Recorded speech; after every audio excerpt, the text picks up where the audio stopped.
আসসালামু আলাইকুম, সবাই কেমন আছেন? আমরা আলহামদুলিল্লাহ খুব ভালো আছি।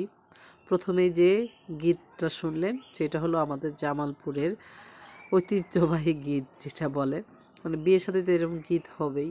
তো বিয়ের সারাদিন এরকম গেল, আর এই যে বরযাত্রী চলে এসেছে, তারপরে বরের খাবার দাবারের আয়োজন। আমি আসলে যেহেতু কোনো মেয়ে মানুষকে ভিডিওতে দেখাই না, তাই ভিডিওটা ওইভাবে দেখাইতে পারলাম না, সরি। তো বিয়ে আসলে আগেই পড়ানো হয়ে গেছিল, আরও 2 মাস আগে। এর জন্য এখন শুধু বউকে উঠাই দিব, তাই খুব তাড়াহুড়ার মধ্যে সব কিছু হয়ে গেছে। এখন হলো বইয়ের বিদায় পালা, সেটা রাতের বেলা, এর জন্য হলো একটু অন্ধকার অন্ধকার অন্ধকার ছিল। তারপরের দিনে হলো যে আমরা মেয়েকে আনতে চলে যাচ্ছি। দেখেন, যেহেতু মেয়ের শ্বশুরবাড়ি আমাদের বাড়ি থেকে কাছে, তাই হলো অটোতে যতগুলি আটে আর কি, কয়েকটা অটো মিলে চলে গেছিলাম বোনকে আনতে। আমার চাচাতো বোনের বিয়ে ছিল। তো আনন্দ করতে করতে সবাই হলো চলে আসলাম একদম ছেলেদের বাড়িতে। এই যে ঘর সাজানোটা আমি একটু ভিডিও করতেছিলাম, আর আমাদের বাসার যত বিচ্ছু বাচ্চারা আছে সব হলো বিছানায় উঠে পড়ছে।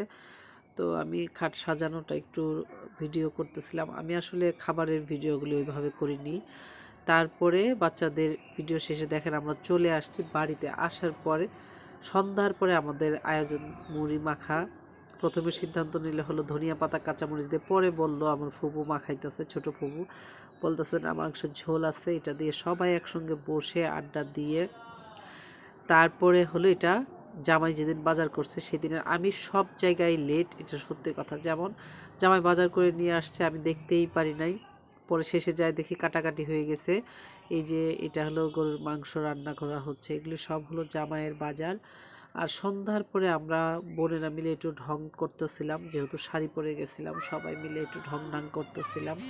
বিয়ে মানেই তো হলো যে আনন্দ। আর আমাদের বাড়ির শেষ বিয়ে বলে কথা, মানে মেয়েদের মধ্যে শেষ বিয়ে। তো আমি যেহেতু চলে আসছি ময়মনসিংহে, তো আমার চাচাতো বোন হলো পাঠালো, আজকে হলো মেয়েকে বিদায় দিবে, মেয়ের শ্বশুরবাড়ি থেকে মেয়েকে নিতে আসবে, তাই পিঠা বানানো হচ্ছে। কি কি পিঠা তাই একটু একটু করে সেই ভিডিওটা শেয়ার করছে আমাদের সঙ্গে, আমি আপনাদের সঙ্গে শেয়ার করলাম। আমাদের কিন্তু অনেক বড় ফ্যামিলি, তাই কোনো কাজ হলো কষ্ট হয় না কাজ করতে।